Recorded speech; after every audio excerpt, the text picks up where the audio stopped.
Good morning and welcome to Legally Speaking with attorney Antoinette Osbourne. This program is for information purposes only. Bear with me one sec while I try to straighten this. Right. If you need legal advice, you can contact me, Antoinette Osbourne, at 718-502-9137. That's 718-502-9137. The office focuses on divorce, immigration, bankruptcy, real estate, and estate matters. We also We also do eviction proceedings. There is a second office in Jamaica, West Indies, that focuses on legal representation if you are seeking to buy or sell property in Jamaica, or if you are looking to wrap up an estate. So, good morning, Amarildo. Good morning, Zalita. So, this morning I wanted to focus on the Biden administration parole in place. Don't forget to like the live. Don't forget to share the live. All right. So this morning we wanted to take a look at those who will qualify, in addition to which those who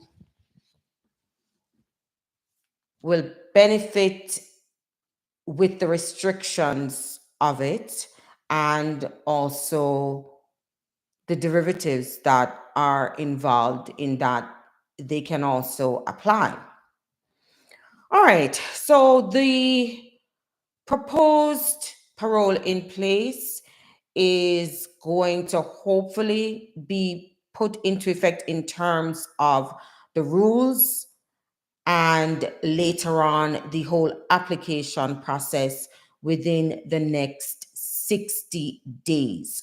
So anyone who is taking monies or documents from any intended applicant at this time, be very wary. And we'll get into the scamming later on. But specifically, I want to just let everyone know you are not at this point to be paying anybody for an application. We are not aware as yet as to what forms are to be filed in regards to this, what documentation they are going to require to prove this. So I am just alerting everyone, you should not at this time be paying monies to anyone. And I think anyone who is looking to collect from an immigrant at this time in terms of fees, I think you are a thief and I think you are unconscionable.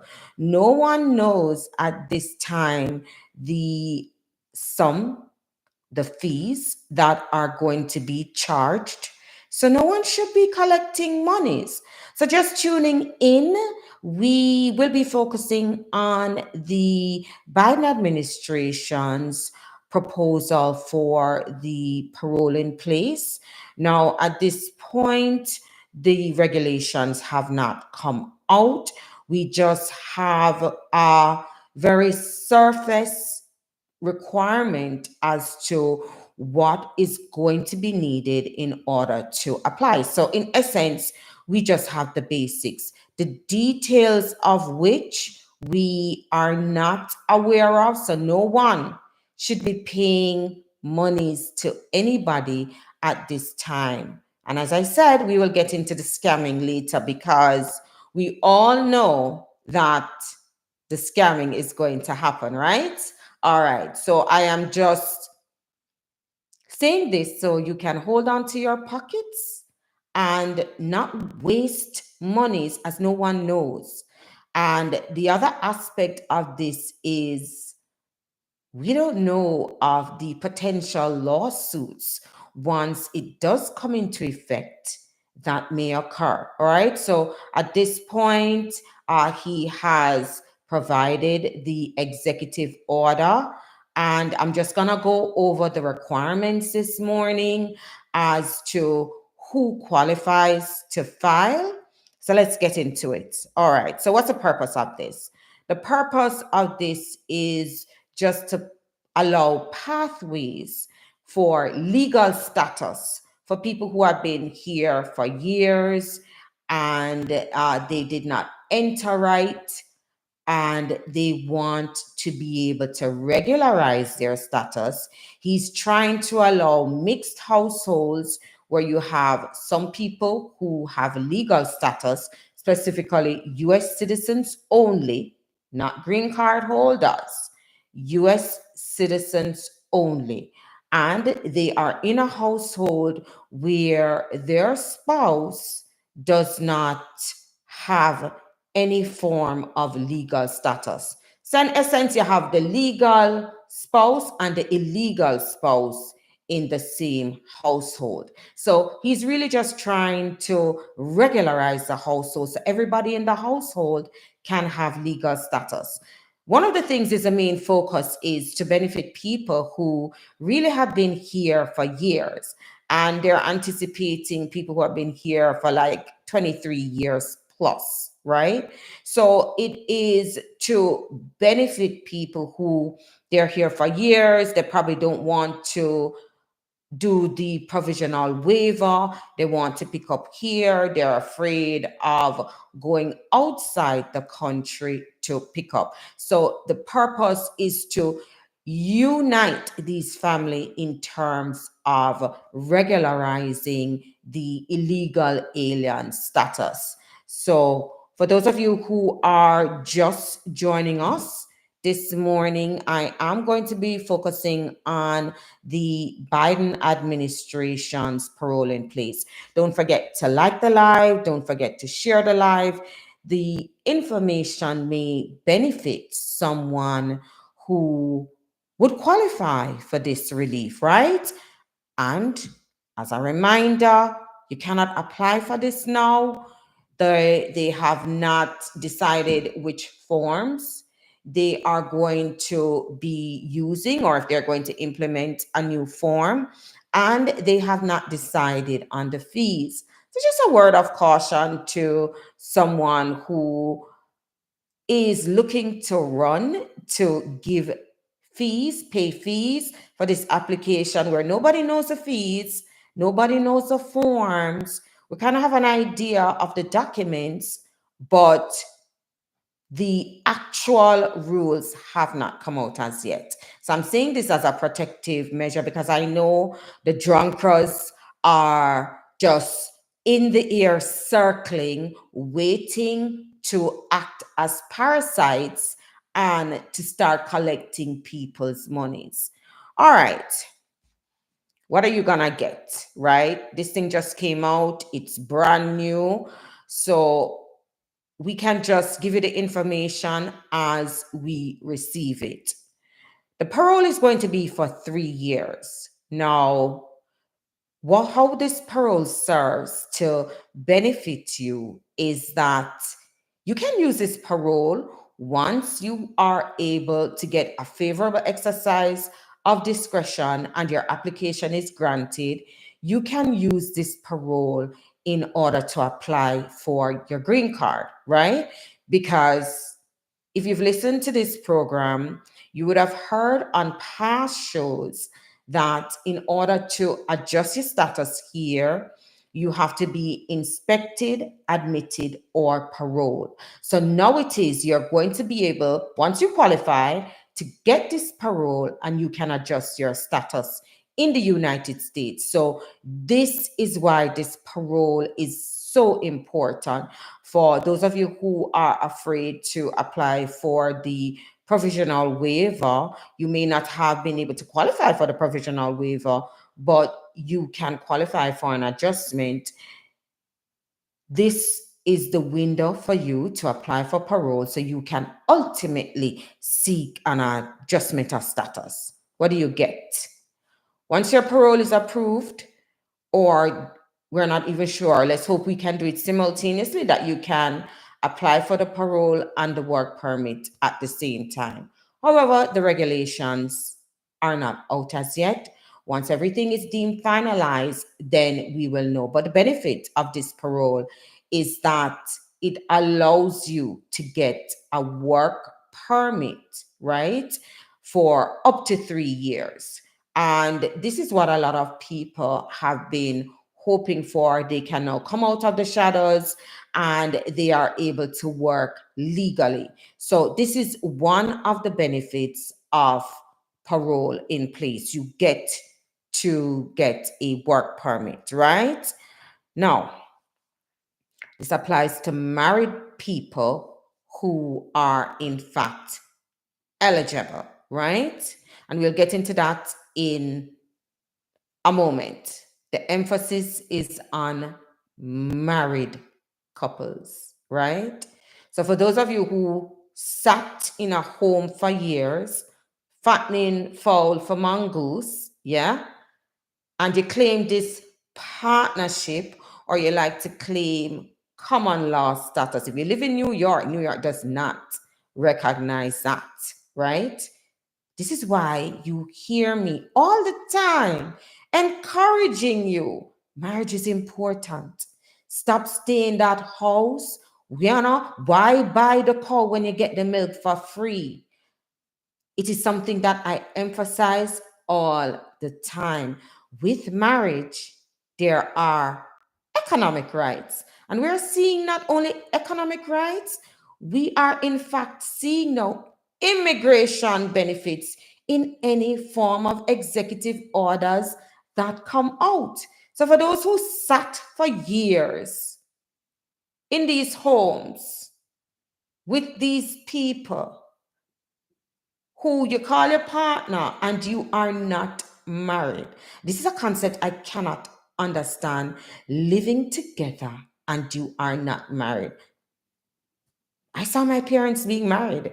That's the only thing I know. This living together, boyfriend and girlfriend, partner and partner, this is nonsense to me. And worse, you have no economic, no legal rights as a spouse. You're investing all this time. All right. So, a major plus for a lot of people is that you'll be able to apply for your adjustment of status in the United States.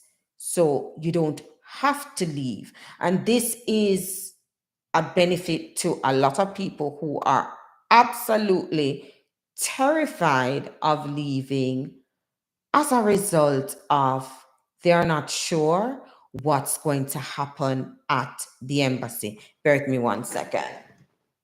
So, right. So they're not sure what's going to happen at the embassy. And because of that, they in fact just stay here without getting any legal status. So this parole in place is really going to, in fact, help a lot of people. So, good morning, Tracy. Good morning, Flavia. Good morning, Steffi. Good morning, Strong Girl Gibbs. All right. So, this is like great news for people who are, in fact, seeking to adjust their status and they have no proof of entry.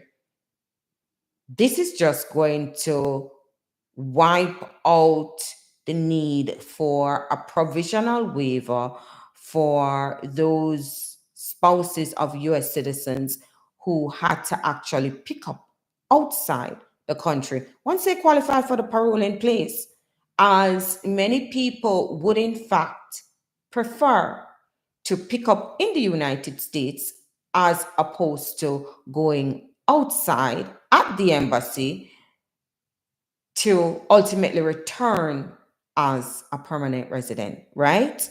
All right, let's look at this. This relief is going to be done on a case-by-case basis, right? And it's requiring the spouse to be in the United States, and that's a spouse of a United States citizen, you're here without being admitted or paroled. So it's either you come through the border, yeah, you don't have no proof of your entry, because for those of you who have been inspected, admitted, or paroled in, you can apply for adjustment of status. So you don't need this. This is to benefit people who really came through the border and they were not inspected, they were not admitted, or they were not paroled. Okay? All right. Now, another requirement. You have to be present in the United States for 10 years. So one may ask, why such a long period? I think one can expect a lot of people trying to forge documents to try and prove that they have been here for 10 years. Another aspect of it is you are trying to prevent the influx of people coming in to get this relief. So here, you have this 10-year requirement. Good morning, everyone, and welcome. This morning, we are, in fact, going over the Biden administration's parole in place.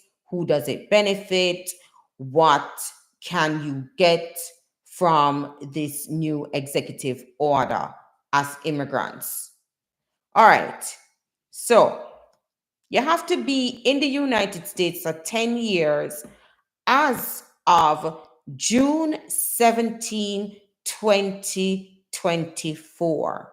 So you have to count that as of that date, that's June 17, 2024, you have met your 10-year plus anniversary. So if it's a 10th year or 10 year and a day, you are fine. If you are here 9 years and 364 days, you're not going to qualify for this. And this is where people, I know scammers are going to get creative, but you have to be in the United States as of June 17, 2024, here for 10 years or more, right? Now, you have to be legally married to a U.S. citizen, not a green card holder, not somebody on a work visa. Your spouse has to be a U.S. citizen, yeah? I had a lady who called me and said that she is looking to get married. That's not going to help you. You must have been married as of June 17, 2024. Simple. Yeah? And I hope this will encourage someone sitting in that home waiting on a proposal. I don't understand it. Sitting and waiting like the great Bob Marley. I don't understand this living together, living as husband and wife, and there's no document to prove it. Yeah, I don't know. Probably you don't want to get tied down to Babylon rules, then don't look for a benefit. Yeah, where it requires marriage. Girlfriend, fiance is not wife. I can't emphasize this enough. I just don't understand how some people can get tricked so long. I think the weirdest thing to me was when I heard this girl said she's engaged for a period of 5 years. Are you engaged so long?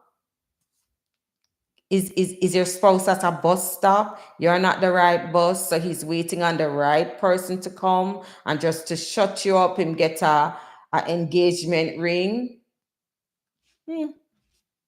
Are they not magicians? All right, children, and I am specifically referring to stepchildren because if you're a U.S. citizen, oftentimes, yeah, the child automatically derives. Not always, but most times, right? And it's a look to benefit your not only just your spouse, but your spouse's child. So that benefit is to accord the child so that child can get legal status in the United States, right? So it will benefit your stepchildren. But we have to go back to the definition. What is a stepchild for immigration purposes? One, to qualify for a stepchild, the immigrant would have needed to have married the US citizen before that child's 18th birthday. And to qualify as a child, that child in filing the application has to be under 21 years old. And it is not 21 plus. You must not have reached your 21st birthday.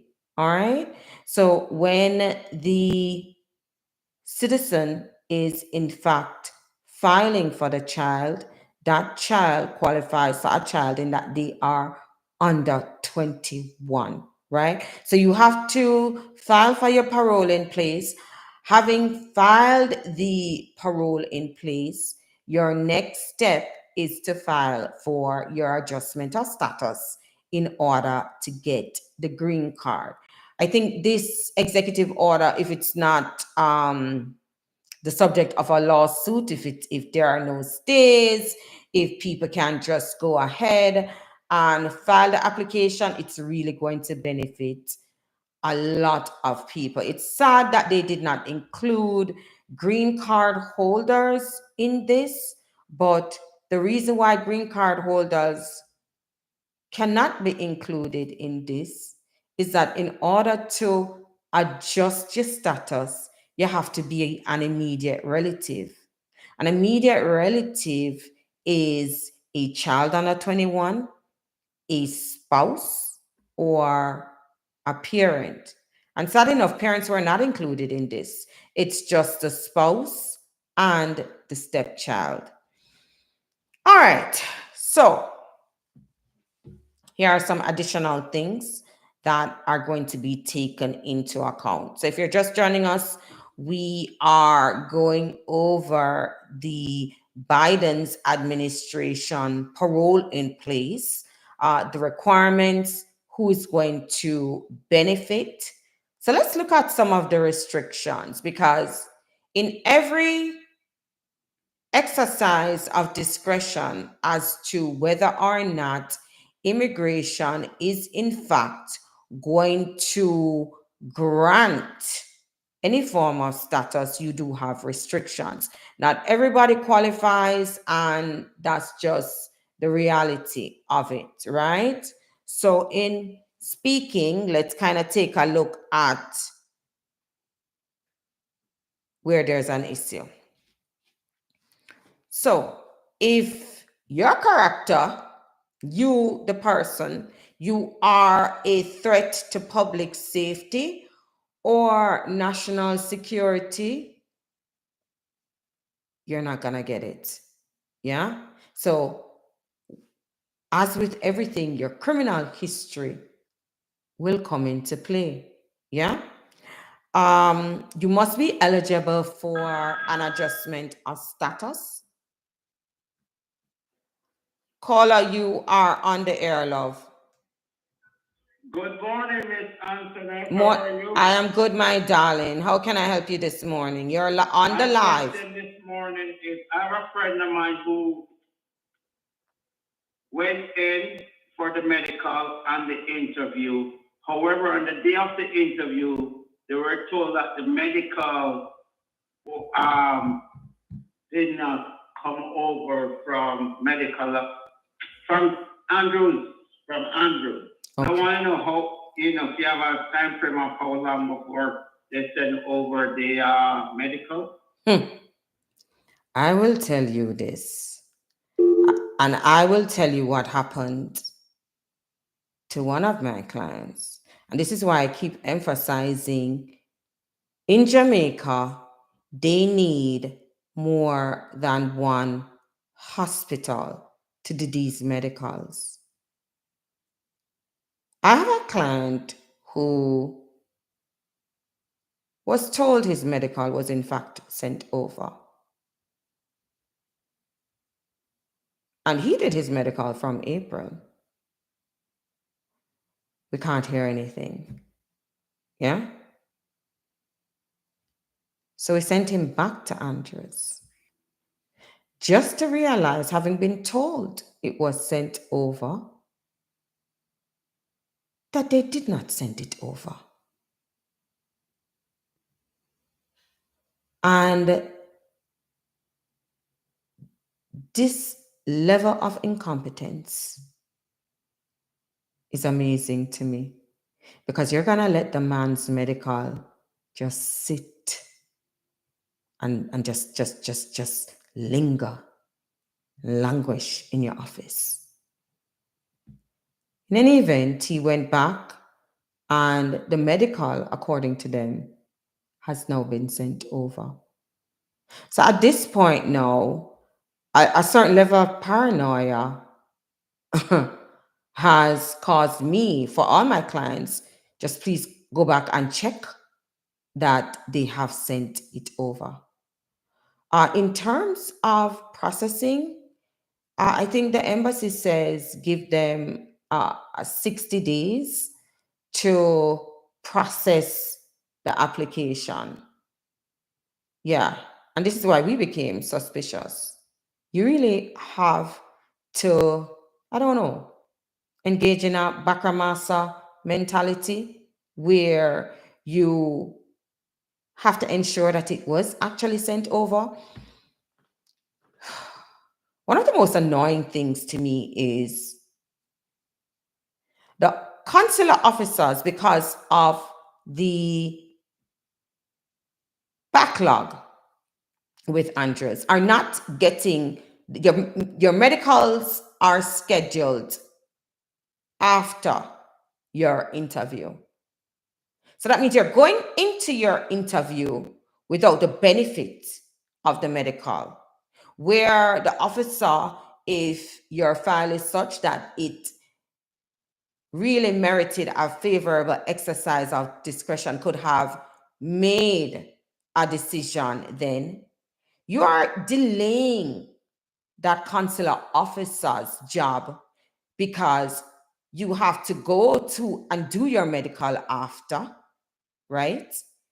And you have to wait and hope that they were competent enough to send over your medical.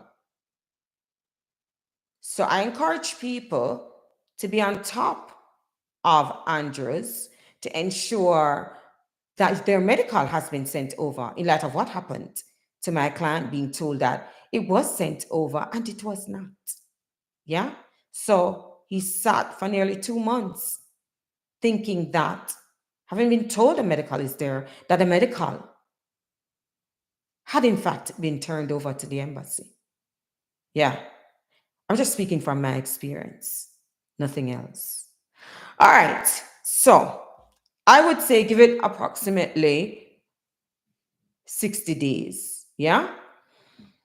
Okay. So you must be otherwise eligible for an adjustment of status. So people who will be permanently blocked. Yeah.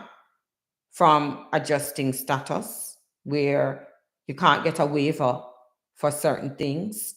You're not going to be eligible for the parole in place. The ultimate aim is to allow people to adjust their status by providing this parole in place. That's the whole purpose of it. They are trying to streamline families, so you no longer have a mixed household. You now have a household where you have people who are unified in their legal status. So they're trying to give people the ability to be legal in the United States. That's the whole purpose of the Biden administration parole in place, right? It's to unify that family, in that you no longer have mixed households. You have households where both parents have legal status. Because some people are terrified to apply for the provisional waiver because it is the fear of the embassy. Simple. All right. You must merit a favorable exercise of discretion. So to get this parole in place, you must be able to be accorded by that immigration officer that he believes you are entitled to a favorable exercise of discretion. For those of you who may need waivers, it's my opinion that at the parole in place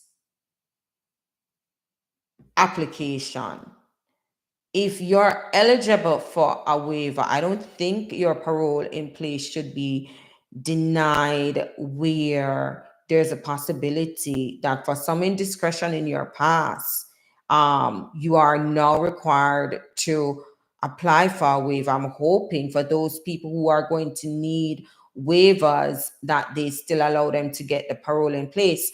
As stated before, the regulations have not come down as yet. We just have the basic requirements for this.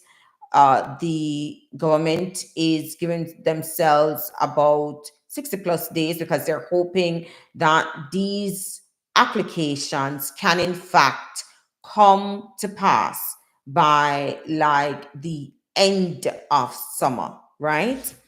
All right. Dangers with this application. If you apply and it's not granted, as in any immigration application, if you in fact apply for this application and it is denied, and you are a priority for removal, then yes, they can turn over your application for enforcement proceedings. So as attorneys or as BIA reps, because those are the only set of people who are in fact permitted to put in an application for you.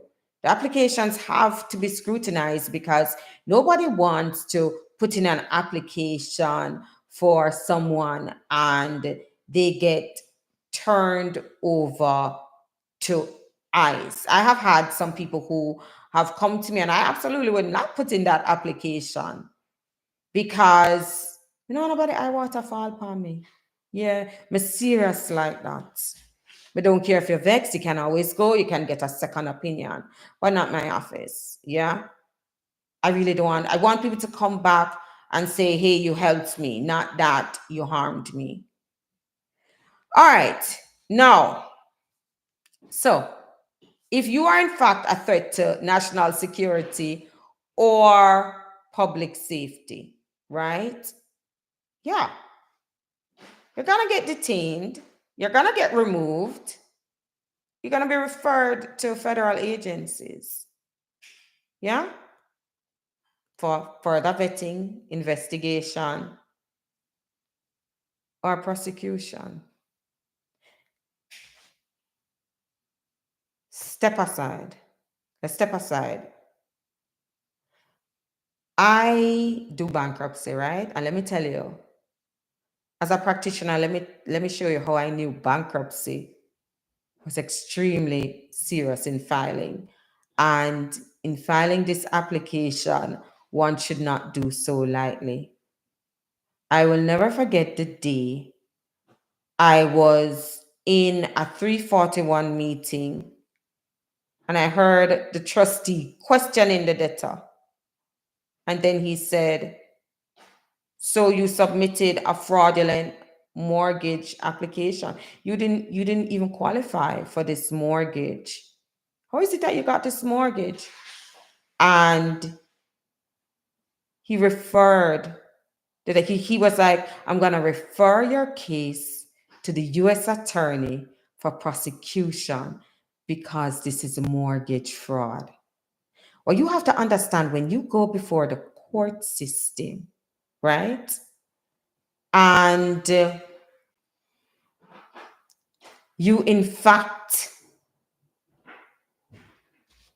apply for any form of relief. The judge, and I've seen this in divorce court, where the divorce judge, in fact, refers the spouse for prosecution. And most time you get referred to the IRS because obviously you are lying on your income and they refer you to the IRS so that the IRS can investigate your income because it is clear you filed false tax returns. So when you go before any agency involving the government, one hand wash the next, and in doing your applications, you can be referred for prosecution. Yeah? So just be very mindful. All right. Processing. We're waiting. It's coming out at the end of summers, right? End of this summer, we expect that we should be able to know fees. We should be able to know what forms and what documents to submit. What's going to be relevant? Because this is a grant of discretion that you are seeking, and a favorable grant of discretion you're seeking so that you can get this parole, you can in fact apply for your green card. Because ultimately, people come and they're like, oh, but I get the work permit or I get the social. That's nothing. You want the green card. Yeah? Anybody can get a work permit once you put in the application. And once you get the work permit, you get the social. Right? So your previous immigration history is very important. So those false applications that is filed on your behalf. Your criminal history comes into play. Your background checks are in fact extremely important. Yeah, and any relevant information that they are able to, that becomes available to them, right? Your background is important. And I can't emphasize enough for new immigrants who are coming here, stay on the right-hand side of the law. I find most people who are coming, especially where they are not really prosecuting for certain thefts, we're in a city now where a lot of companies are leaving New York City. I think it's the intention for Walgreens and CVS to leave. They're tired of the fact that people can just come in, steal, and they get away with it. Not to mention the delis. I think they have had it up to their ears. Yeah? Some communities, they are not really going to do that though, because they don't play.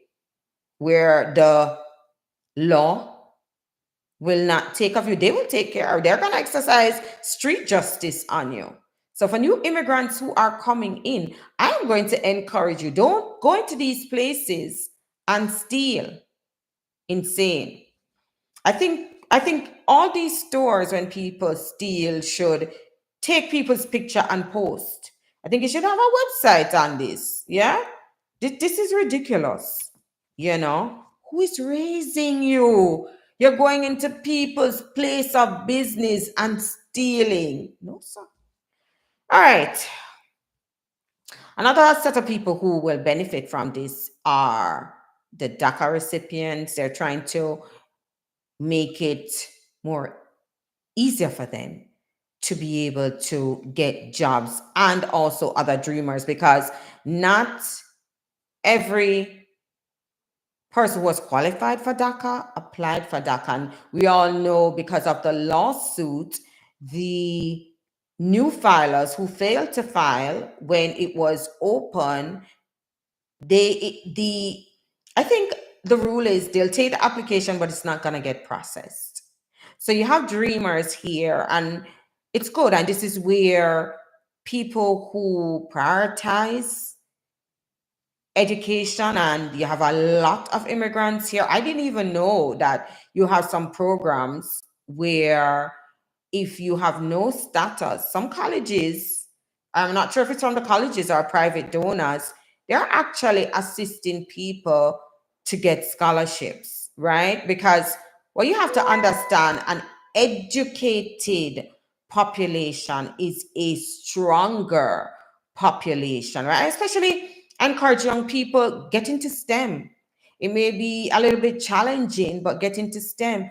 A lot of students are leaving college with this huge debt, this degree, and they can't find jobs. Young people, especially young Black people, try and get into STEM. Oftentimes, you go into that workplace, you are going to face discrimination. You are going to be deemed incompetent. Yeah? Get into professions where it's not overwhelmed. So you are more needed than you are wanted. Yeah? It's tough where you have students who have these huge student loans and they can't find jobs. It's tough. Yeah? They have this debt to pay and they can't find employment. Sometimes these kids come and they say what they're I've never even heard of that before. I'm just hoping you can get a job. There's nothing like technology, engineering, math, and science. I want to encourage young Black kids to get into that. Everything right now is AI. Poor me. What? Yeah. But the younger generation, you have to get into this. We are living in a society where a lot of jobs are becoming extinct. When you see you're going into the bank and it's just one or two people assisting you, before you had a lot of people working in the bank for bank tellers to assist you. No. Who would have thought years coming that you'd no longer have people at toll booths? Who would have thought that? That they would be totally replaced. As time progresses, so does the need, the demand for certain things. And if you are not keeping up to date, and I'll tell you this, there's nothing like learning a trade, but because certain things will always remain. We'll always need electricians. We'll always need plumbers. Yeah. And this is where I encourage our Black men, get a trade. Sometimes you are able to earn more than these people with these college degrees. And I'm telling you, this is facts. Having seen tax returns, yeah, of people, they're making really good money. And you have a lot of people with these degrees. For plumbers who may have lost his job, them go outside and them hustle. Same for electricians, they hustle. Yeah? You with your degree, there's so much you can hustle and no more. I think a lot of people are now seeking their income from social media. Yeah. But it is what it is. I think most people should get a skill. If you are dependent all your life on a third party for an income, you may face a challenge. Yeah. You must put yourself in a position that if you are fired, you're still able to eat. Yeah. I want to explain this to young people. You must still be able to eat. And I mean, eat by legal means. Yeah. Not an illicit way. All right. So for DACA recipients, it is more so that, or the dreamers, they want you to be able to, if you find an employer who is willing to hire you in the field of your education and training, then yeah, they're looking to give you work visas. And this is a plus. It's a plus for people who have prioritized improving themselves. Yeah. Whether it be, and I'll tell you, this is restricted, however, to a degree, you know. Caller, you are on the live. And I'm hearing a feedback. Good morning, Mr. Osbourne. How are you? I'm good, my darling. Let me turn it down. Mhm. 1 second. Turn it Sure. down. Let me turn it down. Yes. Okay, there we go. Mhm. Yes, I have a burning issue, and I hope you might be able to advise me. I think we talked about it before. A teenager who is was 15 years old that was placed before the court for child in need of protection. Apparently, she has been sleeping out and going out and dating scammers and so on, and involved in child pornography. And she was placed before the court a few weeks ago, and the court had ordered that she report to the police station 4 o'clock in the evening, and which she has been doing. And also, she was curfewed to get off the street, not to be seen on the street at all. Mhm. However, the child returned to court about 2 weeks ago, and because she has examinations to do, they allow her to go back home, Mhm. and with the extension of the court order. Mhm. Unfortunately, this child she goes to the police station at 4 o'clock, and nobody sees her again until maybe 10 o'clock at night. And we got everybody, the police involved, children's service involved, to report the issue that this child is very much unprotected and unsafe being out there 10 o'clock in the night with these cameras.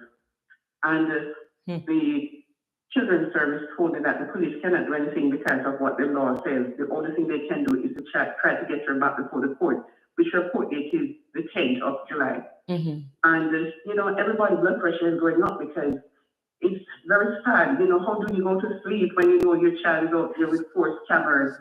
As we have found that those information in her phone, nude pictures, puffing marijuana, drinking alcohol, Hennessy, stuff like that. How do you go to sleep knowing that this is happening and you have to wait for a court date for the 10th because of what Children's Service is saying, that only the judge can actually do anything in this case. The police is limited because of the law, and they are also limited. They can't take the child into a place of safety unless the judge made that order.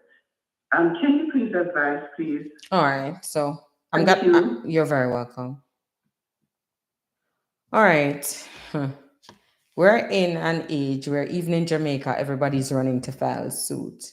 And the police have so much powers and no more. Yeah. She's reporting as required. The conditions that have been imposed by the court, she is following.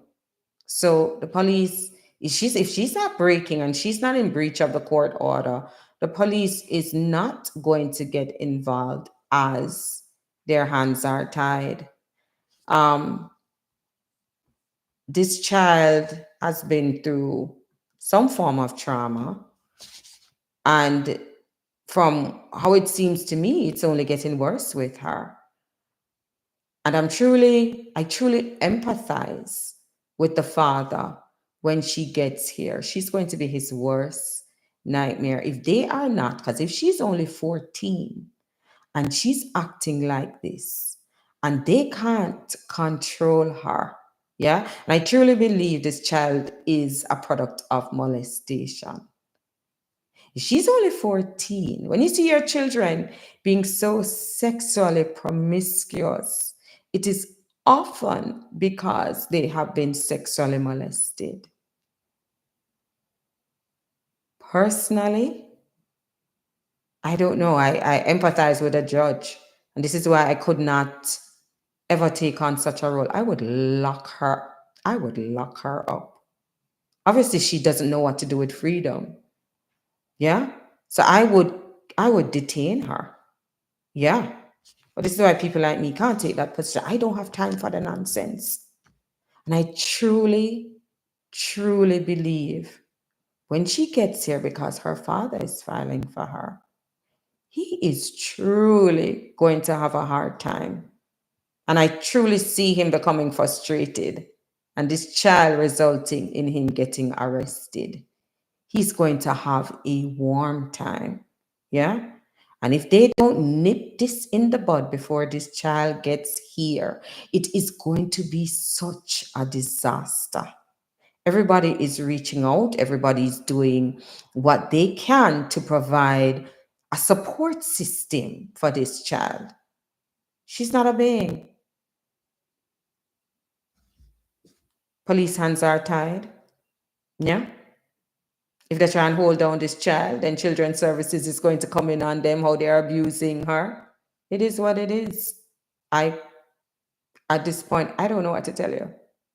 I can't understand unruly children. I had a very serious father. Yeah. He did not play that. Yeah. Let's see what the judge does on the 10th.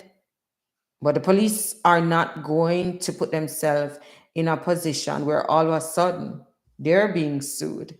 Yeah? Possibly get demotion, possibly get termination. Nobody's going to do that. And unfortunately, you just have to wait on the court system. All right. Now, let's get back to the parole in place with the Biden administration. A text message came in and I wanted to see if I could answer that person's text message. Bear with me 1 second. Okay. So someone texted, "Good morning, Miss Osbourne. My daughter came up on the program. She applied for an extension. They told her it was being processed.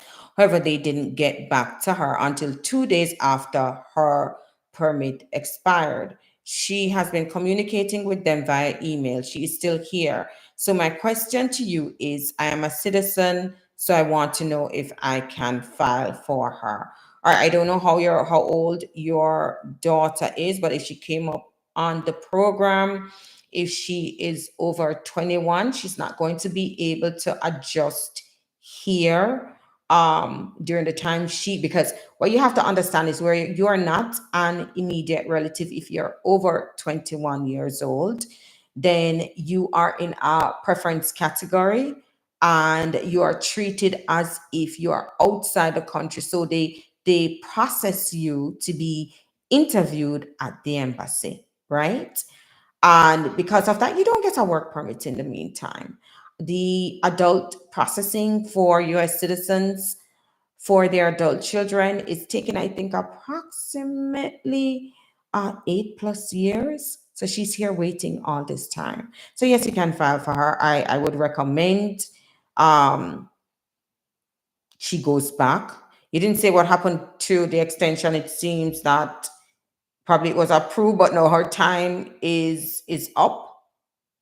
And you cannot look to extend further when your time has in fact expired. You can't look to extend status or change your status if your authorized stay is over. But yes, you can file for her. If she stays here, she's going to need a provisional waiver in like 8 or 9 years, however long it takes for her visa number to become available, right? She's definitely going to need that. Her decision. Preferably, if I were her, I would go back down, but that's her decision. All right, so someone texted, good morning. I have a social security number already. Can I apply for a work permit? The old work permit expires. I'm not sure on what basis you'd be seeking to apply for a work permit, because you can't just apply for a work permit like that. You need a petitioner to petition for you. And one of the derivative applications from your main application is, in fact, the work permit. You can't just apply for a work permit like that. I'm not sure what would be the basis of your application. I know of no such application. All right, but I'm not Jesus Christ. I don't know everything. Okay, no. Scammers, I know you're out there. And I know once this executive order came down, we are in a time where people are desperate for money and they're going to be doing anything necessary in order to obtain funds. As the immigrant, I'm going to encourage you to be cautious, because every devil and demon has absolutely woken in order to scam your money. You cannot apply right now. Anybody collecting monies from you right now? Insane. Not happening. Yeah?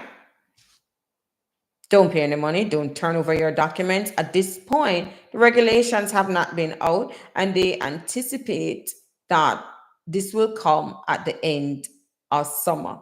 Yeah? You yourself can monitor the USCIS website. It's uscis.gov. You can monitor it. This is not going to be a secret. Nobody is keeping any information greater, yeah, than what USCIS has placed out there, right? Only in terms of the intricacies of the law can an attorney advise you. So just be very careful. I had a client who advised that he is being represented by this attorney. Anytime he goes there, it's just a man and there's a desk and there's a laptop, right? There's nobody else in the office. The place look kind of vacant. Yeah. He cannot go there unless the man tells him that he can come. So I was able to check this person. He is not registered as an attorney here. Yeah. Anyone who is licensed, you're going to be able to find their name in the attorney directory in New York. Yeah. Same as in Jamaica. You'd find it with JLC. Here in the United States, you can call the Office of Court Administration. If you're not sure, or if they are not coming up, sometimes if I can't find it on the website, I'll call the Office of Court Administration and they tell me whether the person is an attorney or not. Just be careful how you're spending your monies. We don't want you to waste monies. All right. USCIS has purposely put out that they're not going to be contacting you through your social media. Yeah. So don't think if someone sends you a message via your Facebook or so forth that this is in fact USCIS. I'll tell you the other day, and it's something I've stated before. Recently, my client was called the office frantically that immigration emailed him. I've never heard of that before in my life. So I said, nah. He said the person called him. Okay, that's possible. But then he said email. I said, nah. But then this is a special unit I've never gone to before. So yes, they did email him. Yeah. Never even know them have this unit. Yeah. So, but in terms of contacting you through your social media now. Yeah. Watch out for the websites who claim that they are in fact affiliated with USCIS. That's another red flag. Yeah. And payments. I remember, and this was when I had an office in Spring Valley. I had a client come in. He could barely speak English and he was terrified, right?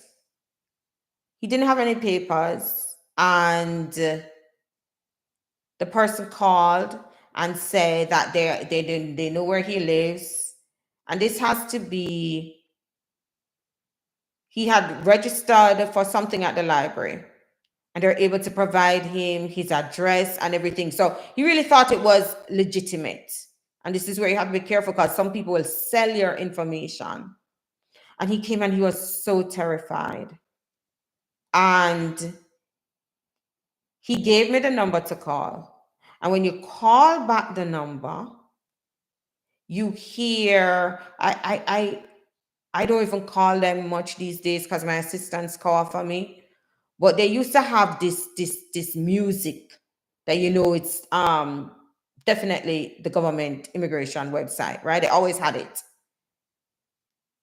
And when you call the number, you heard the same music that would play. But it was scamming. And I remember I sat there with him and I called immigration and I said, look, these people are pretending to be you and they're scamming people monies.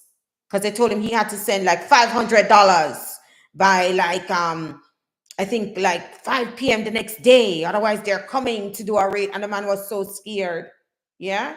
Anyway, so I gave them the number. That's it. What happened of it, I don't know. But I'm just telling you how serious these people are out there to scare immigrants. Like, he was absolutely terrified. So when they come and they want payment via phone or payment via email, you usually mail in your payments. Yeah. So that should indicate to you that this is fraudulent. Process is expected, like I said, to start by like the end of summer. So you shouldn't be paying anybody before. You shouldn't be, you can't be filling out any forms or turning over. What you turn over your documents? Because this is such a place with identity theft. It is unreal how people will actually steal your information. You have to be careful, right? So what's the intent?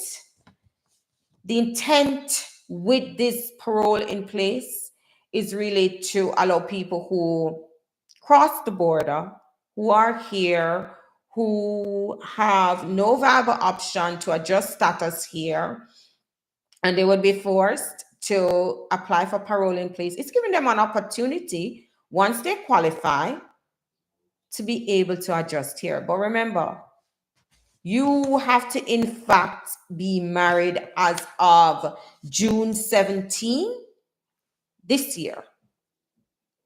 10 years, right? You have to be married by June 17 this year. In addition, you have to have been in the country for 10 years, not married for 10 years. You just have to be married by June 17, 2024, and you have been in the United States for 10 years. So what are they looking to do? For those of you, I hope that I encourage all my clients to get ITINs and to file tax returns. It proves their physical presence. I so encourage them to do that. I think it is important. Yeah, it does show your physical presence in the United States. That's one of the doctors, the doctors paperwork. In terms, if you went to the hospital, these are things that show that you have been here. I encourage my clients to create their bank accounts, because I am so sick and tired of them giving their relatives their monies and it's stolen. I had one of my clients, she had saved $50,000, and she didn't have papers, and the daughter actually stole her monies. I can't even imagine stealing from my own mother. I would want God himself strike me down if I could lose my mind to steal from my parents. God just have him permission, take my life. Oh, how could you steal from your parents? You have to be such a low person to steal from your parents. I don't understand it. Yeah. All right. So let me see. I've been just talking, and I'm gonna see if there is. Okay. So Zalita says, talk about it. Internet is the way. I knew it would come. Read this book, Future Shot by Alvin Toffler. Elevator repair is now computerized. Now, I want a human being to look over that elevator. Yeah. But it is what it is. Things are changing. I think someone told me they were at the airport and the car came for them. There was nobody driving. The car was, in fact, computerized. There's no person in the driver's seat. I know me personally, I am not going to be getting in such a vehicle. You can't have so much control over my life. But this is the age that we're living in. Yeah. All right. So Zalita is asking, what about those who have their work permits and are working? I'm referring to DACA recipients. So DACA recipients, the DACA recipients, they can always renew. But if it is that they have found an employer who is willing to apply for them for a work visa, they are going to permit that as long as the job is such that it is in their field of training. So they are now going to move from DACA if they qualify, because your employer has to be such that he's in fact looking to do the work visa based on your training. So whatever you're trained for, you are in fact working in that field. So for those people, they're not eligible for a work visa, and also other dreamers, because not everyone applied for DACA, right? So I think, let me see. Zalita said the above recipient parent filed a petition, but USCIS NVC approved a visa number. Would he still have to go to Jamaica, or could he adjust President Biden? As long as that person has been here for 10 years and they don't have their entry, yeah, they're married to a US citizen, I would stay here and adjust once I qualify. I wouldn't close off my application with the embassy. You understand? But I would have applied for the parole. If I got the parole, I would be looking to adjust in the United States. I wouldn't be looking to travel out, if I have been accorded that parole. Yeah, simple.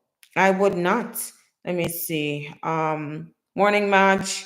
Morning, Sunshine. Sunshine is saying, remember to like the live. Please don't forget. Okay, so Zalita says a human is who install and monitor as well as repair these elevators. There are certain things I'm not. I am a punk. I think they had something in China the other day. People are just climbing up into these never-ending spaces. There are no rails. There are nothing. At one point, I think a man fell down.